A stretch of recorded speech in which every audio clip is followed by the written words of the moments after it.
Hello friends, good morning. कैसे हैं आप? आइए, स्वागत है आपका हमारे YouTube channel S two job cracker पे। मैं आपका दोस्त आदि सिंह लेके आ गया हूँ आपके समक्ष 28 अक्टूबर का करंट अफेयर, जो कि बहुत ही बेस्ट टॉपिक के साथ और बहुत ही बेस्ट कंटेंट के साथ लेकर आया हूँ। जो दोस्तों जो भी हमारे चैनल पे पहली बार विजिट कर रहे हैं, कृपया 4 से 3 दिन आप विजिट करते रहें और अपने नोट्स बनाते रहें। चैनल अच्छा लगे तो लाइक करें, शेयर करें, सब्सक्राइब करें और अपने दोस्तों में, अपने मित्रों में, अपने साथियों में जो आपके साथ पढ़ते हैं उनके साथ शेयर करें, उनसे कहें कि चैनल को सब्सक्राइब करें। ठीक है। देखिए, आगामी परीक्षाओं के लिए बहुत इंपॉर्टेंट क्वेश्चन होने वाले हैं। ठीक है, तो आइए चलते हैं पहले क्वेश्चन पे। पहला question is very very important. पहला क्वेश्चन हो जाएगा, भारत के 53वें मुख्य न्यायाधीश कौन बनेंगे? तो भारत के 53वें मुख्य न्यायाधीश बनेंगे ए, राइट आंसर, न्यायमूर्ति सूर्यकांत जी। दोस्तों, भारत के 53वें जो न्यायाधीश बनेंगे वो बनेंगे सूर्यकांत जी। ठीक है, यानी कि पहले का A answer is right answer. आइए देख लेते हैं इसके कुछ point is very very important point हो जाएंगे। भारत के 53वें मुख्य न्यायाधीश सीजीआई के रूप में न्यायमूर्ति सूर्यकांत नियुक्त किए जाएंगे। वर्तमान में न्यायमूर्ति भूषण रामकृष्ण गवई हैं। ठीक है, कौन है? भूषण रामकृष्ण गवई। भारत के 52वें ये मुख्य न्यायाधीश हैं, जिनका कार्यकाल 23 नवंबर 2025 को समाप्त होगा। कब होगा?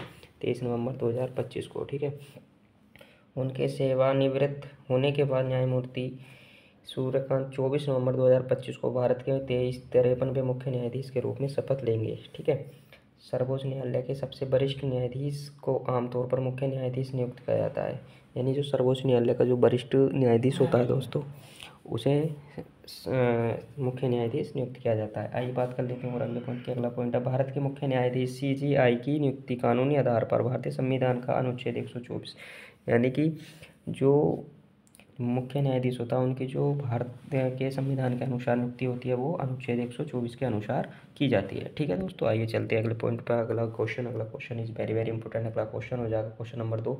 अक्टूबर 2025 में भारत का पहला गिलास सस्पेंस ब्रिज बजरंग सेतु किस नदी पर बनाया गया? तो दोस्तों वो बनाया गया है गंगा नदी पर, यानी कि C option is right option, जो कि ऋषिकेश में बनाया गया। आइए देख लेते हैं इसके बारे में। देखिए, भारत का पहला गिलास सस्पेंस ब्रिज बजरंग सेतु उत्तराखंड के ऋषिकेश में गंगा नदी पर बनाया गया है। यह पुल प्रसिद्ध लक्ष्मण झूले के स्थान पर बनाया जा रहा है, जिसे सुरक्षा का कारणों से 2019 में बंद कर दिया गया। दोस्तों, ये जो लक्ष्मण झूला था, पहले राम झूला, लक्ष्मण झूला, ये 2 झूले ऋषिकेश के बहुत प्रसिद्ध है, उसमें से लक्ष्मण झूले पर ये बनाया जा रहा है। ठीक है, इसकी लंबाई की बात करें 132 मीटर लंबा है और 8 मीटर चौड़ा है। इसकी अनुमानित लागत लगभग 60 से 70 करोड़ रुपये आने वाली है। लक्ष्मण झूला 1929 में बना था। ऋषिकेश की पहचान और श्रद्धालुओं का पर्यटकों का मुख्य आकर्षण केंद्र था। अच्छा, ठीक है दोस्तों, कब बना था ये? 1929 में। आइए देख लेते हैं अगला question. Question is very very important question हो जाएगा क्वेश्चन नंबर 3। कफ सिरप से होने वाली दुर्घटनाओं को रोकने के लिए किस देश ने online national drugs licence system ONDLSCS शुरू किया है? तो किसने शुरू किया? भारत ने शुरू किया, यानी कि B option is right option. ठीक है दोस्तों, आइए चलते हैं। हाँ, इसके पॉइंट हो जाएंगे। यह प्रणाली central drugs standard control organisation द्वारा विकसित की गई है और इसे सीडैक की तकनीकी से सहायता से बनाया। किसकी सहायता से? सीडैक की।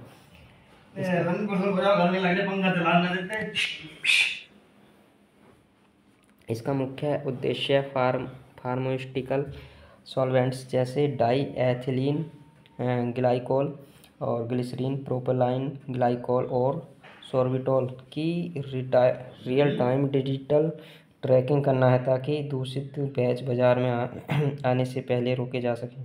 ठीक है, इसका निर्णय सीधे कारण है मध्य प्रदेश में कप सिरप से ना बच्चों की मौत हुई है। कहाँ? मध्य प्रदेश में, उसकी वजह से ये लाया गया है। ठीक है दोस्तों, आइए चलते हैं अगले क्वेश्चन पे। अगला क्वेश्चन हो जाएगा 4 इज वेरी वेरी इंपॉर्टेंट। वैश्विक मीडिया एवं सूक्ष्म सूचना साक्षरता सप्ताह 2025 कब से कब तक मनाया गया है? तो वो मनाया गया 24 से 31 अक्टूबर, यानी कि C answer is right answer. Question number 4 का 3 आंसर। ठीक है, आइए देख लेते हैं इसके पॉइंट हो जाएंगे। वैश्विक मीडिया एवं सूचना साक्षरता दिवस 2025 अवधि हो जाएगी 24 से 31 अक्टूबर 2025। आयोजक स्थान हो जाएगा यूनेस्को द्वारा आयोजित किया जा रहा है। उद्देश्य हो जाएगा दुनिया भर में मीडिया और सूचना साक्षरता को महत्व को बढ़ावा देना, प्रगति का जश्न मनाना, हित का धारकों को एक साथ लाना। ठीक है, इसकी थीम हो जाएगी माइंड्स ऑवर AI मिल इन डिजिटल स्पेस, ये इसकी थीम हो जाएगी। ठीक है दोस्तों, आइए चलते हैं इसके question number 5 is very very important. 5 हो जाएगा। अक्टूबर 2025 में संयुक्त राष्ट्र व्यापार और विकास सम्मेलन का 16वां सत्र कहाँ आयोजित किया है? तो कहाँ आयोजित किया है? तो जिनेवा, स्विट्जरलैंड। यानी D option is right option. आइए देख लेते हैं इसके point is very very important. संयुक्त राष्ट्र व्यापार और विकास सम्मेलन UNCTAD का 16वां सत्र मेज़बानी करेगा जिनेवा, स्विट्जरलैंड, 20 से 23 अक्टूबर। ठीक है। आयोजक संस्था हो जाएगी आपकी संयुक्त राष्ट्र व्यापार और विकास सम्मेलन। ठीक है दोस्तों। थीम हो जाएगी आपकी भविष्य को आकार देना, न्यायपूर्ण, समावेशी और सतत विकास के लिए आर्थिक रूपांतरण को बढ़ावा देना। ठीक है। भारतीय प्रतिनिधि वाणिज्य एवं उद्योग मंत्री पीयूष गोयल जी ने भारत का प्रतिनिधित्व किया है। ठीक है। आइए चलते हैं question number 6 is very very important. वैश्विक वन संसाधन आकलन के अनुसार भारत ने वैश्विक पर्यावरण रैंकिंग में कौन सा स्थान हासिल किया? तो 9वां स्थान हासिल किया, यानी कि 6 का C answer is right answer. आइए देख लेते हैं इसके point is very very important. वैश्विक वन संसाधन आकलन 2025 संयुक्त राष्ट्र के खाद्य और कृषि संगठन FAO ने इंडोनेशिया में बाली में जारी की है। कहाँ जारी की है? इंडोनेशिया के बाली में। इस रिपोर्ट के अनुसार भारत में कुल वन क्षेत्र के मामले में विश्व में 9वां स्थान हासिल किया है। कौन सा? 9वां। और पहले कौन सा था? 10वां था। ठीक है। भारत ने वार्षिक वन क्षेत्र वृद्धि के लिए अपना तीसरा स्थान बरकरार रखा है, जिसमें वह चीन और रूस के बाद आता है। ठीक है। चीन और रूस के बाद ये वन समृद्धि में आता है। ठीक है। Question number 7 is very very important. Question number 7 हो जाएगा। लूवर संग्रहालय में करीब 88 मिलियन यूरो के रत्न चोरी हुए हैं। यह संग्रहालय कहाँ स्थित है? तो ये संग्रहालय है पेरिस, फ्रांस में। ठीक है। यानी 7 का B answer is right answer. देख लेते हैं चोरी की बात। यह घटना चोरी 19 अक्टूबर 2025 को हुई थी। चोरी हुए आभूषण, चोरों ने नेपोलियन युग और फ्रांसीसी राजघरानों से जुड़े बेशकीमती आभूषण चुराए हैं, जिसमें महारानी मैरी लुइस और महारानी यूजीनी से संबंधित कलाकृतियाँ शामिल थीं। चोरों ने क्रेन बास्केट लिफ्ट का उपयोग करके ऊपरी मंजिल की खिड़की को डिस्क कटर से काटा, गैलरी डी अपोलोन में प्रवेश किया और यह चोरी महज 4 से 7 मिनट में पूरी की गई। भाई साहब 4 से 7 मिनट में पूरी कर ली गई है ये चोरी। आइए देख लेते हैं अगला क्वेश्चन है 8 is very very important. 8 question है। भारत में 20,933 किलोमीटर से अधिक राजमार्गों की निगरानी के लिए 3D लेजर वाहन किस संस्था ने तैनात किए हैं? तो किस संस्था ने तैनात किए हैं? तो वो तैनात किए हैं B answer is right answer. B answer is right answer. भारतीय राष्ट्रीय राजमार्ग प्राधिकरण। ठीक है दोस्तों। आइए चलते हैं क्वेश्चन नंबर 8 के कुछ पॉइंट हो जाएंगे। राष्ट्रीय राजमार्ग प्राधिकरण NHAI भारत के 23 राज्यों में AI सक्षम 3D नेटवर्क सर्वे व्हीकल्स तैनात किए हैं, जो 20,933 किलोमीटर राजमार्गों को कवर करेंगे। ठीक है। नेटवर्क सर्वे व्हीकल्स अत्याधुनिक तकनीकी से लैस वाहन हैं, जिनमें 3D लेजर स्कैन और सेंसर सिस्टम लगे हैं। ठीक है। यह वाहन मानव हस्तक्षेप के सतह, दरारें, गड्ढे, पैच और सड़क की सतह की खामियों को पता लगा सकेंगे। ठीक है। NHAI की स्थापना 1995 में राष्ट्रीय राजमार्ग प्राधिकरण अधिनियम के तहत की गई थी और यह सड़क परिवहन एवं राज्य मंत्रालय मोर्थन के अधीन कार्य करता है। ठीक है दोस्तों। आइए चलते हैं question number 9। Question number 9 is very very important. Question number 9 हो जाएगा। ग्लोबल एयर पावर इंडेक्स 2025 की ओवरऑल रैंकिंग में भारतीय वायुसेना को वैश्विक स्तर पर कौन सा स्थान मिला? तो वैश्विक स्तर पर मिला है 6वां स्थान, यानी कि 9 का C answer is right answer. आइए देख लेते हैं। ग्लोबल एयरफोर्स रैंकिंग में भारतीय वायुसेना को 69.4 की समग्र ट्रेनिंग रेटिंग मिली है, के साथ विश्व स्तर पर 6ठे स्थान पर है, जबकि चीन की पीपल्स लिबरेशन आर्मी एयरफोर्स को 58.1 के TBR के साथ 7वें स्थान पर है। शीर्ष वायुसेना संयुक्त राष्ट्र अमेरिकी वायुसेना है, जो कि 242.9 है और 5004 विमान इसके पास हैं।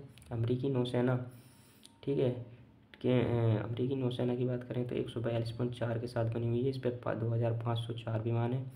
और रूसी वायुसेना के पास 114.2 के साथ बनी हुई है और 3677 इसके पास विमान है।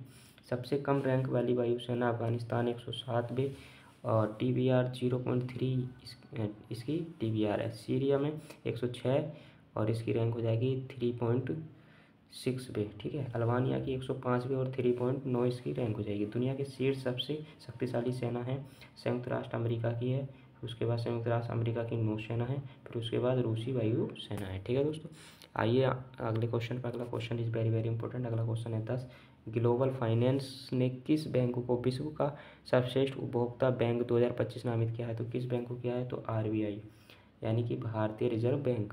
ठीक है, ये 10 का question is very very important. Global finance पत्रिका ने RBI नहीं है दोस्तों, इसका SBI है, SBI, भारतीय स्टेट बैंक। ठीक है दोस्तों, आइए चलते हैं अगले क्वेश्चन को। अगला क्वेश्चन हो जाएगा, ग्लोबल फाइनेंस पत्रिका ने भारतीय स्टेट बैंक SBI को विश्व का सर्वश्रेष्ठ उपभोक्ता बैंक 2025 और भारत का सर्वश्रेष्ठ बैंक नामित किया। ग्लोबल फाइनेंस न्यूयॉर्क स्थित एक प्रतिष्ठित अंतर्राष्ट्रीय पत्रिका जो हर वर्ष प्रदर्शन, नवाचार और ग्राहक सेवा में उत्कृष्टता दिखाने वाले बैंकों को सम्मानित करती है। ठीक है दोस्तों, भारतीय स्टेट बैंक की बात कर लेते हैं। अध्यक्ष हैं चल्ला श्रीनिवासुलु शेट्टी। ठीक है, और स्थापना हुई थी 1 जुलाई 1955 को। मुख्यालय हो जाएगा मुंबई में। राष्ट्रीयकरण से पहले भारतीय स्टेट बैंक का नाम इंपीरियल बैंक ऑफ इंडिया था। ठीक है, भारतीय स्टेट बैंक का राष्ट्रीयकरण कब हुआ था? तो 1955 में हुआ था। ठीक है दोस्तों, आइए चलते हैं question number 11 is very very important. अक्टूबर 2025 में किस देश की राजमाता महारानी श्रीकित का 93 वर्ष की आयु में निधन हुआ है? तो वो कहाँ की महारानी थी? तो वो आपकी थाईलैंड की महारानी थी। कहाँ की महारानी थी? थाईलैंड की। 11 का B answer is right answer. देख लेते हैं इनके बारे में। थाईलैंड की राजमाता महारानी श्रीकित का निधन हो गया है। उन्होंने 93 वर्ष की उम्र में बैंकॉक के अस्पताल में अंतिम सांस ली है। ठीक है, बैंकॉक के अस्पताल में। रानी श्रीकित का जन्म 12 अगस्त 1932 को हुआ था। वह चक्री राजवंश की सदस्य थी। किसकी? चक्री राजवंश की। और उनका विवाह राजा भूमिबोल आदुल्यादेश से हुआ। किसके साथ? भूमिबोल आदुल्यादेश से हुआ था। ठीक है, उन्होंने थाईलैंड के सामाजिक सांस्कृतिक विकास के लिए पहले शुरू की थी और वह राजा वाजिरालोंगकोर्न की माँ है। किसकी? वाजिरालोंगकोर्न की माँ है। ठीक है, उम्मीद करता हूँ दोस्तों आज की क्लास हमारी आपको अच्छी लगी होगी। अच्छी लगी हो तो लाइक करें, शेयर करें, कमेंट करें। बने रहिए हमारे साथ हमारे बेस्ट कंटेंट, बेस्ट क्वेश्चन के लिए, जो कि आगामी परीक्षाओं के लिए बनाई जा रही हैं और आ रही हैं। दोस्तों, करंट अफेयर का एक ऐसा सेशन चला रही हैं बहुत बढ़िया तरीके से। तो अगर आपको पहली बार आप हमारे चैनल पर विजिट करने आए तो कृपया करके आप 5 से 6 दिन हमारे चैनल पर विजिट करते रहें और नोट्स बनाते रहें। चैनल अच्छा लगे और कंटेंट अच्छा लगे तो आप चैनल को सब्सक्राइब करें, लाइक करें, कमेंट करें। ठीक है दोस्तों, जय हिंद, जय भारत।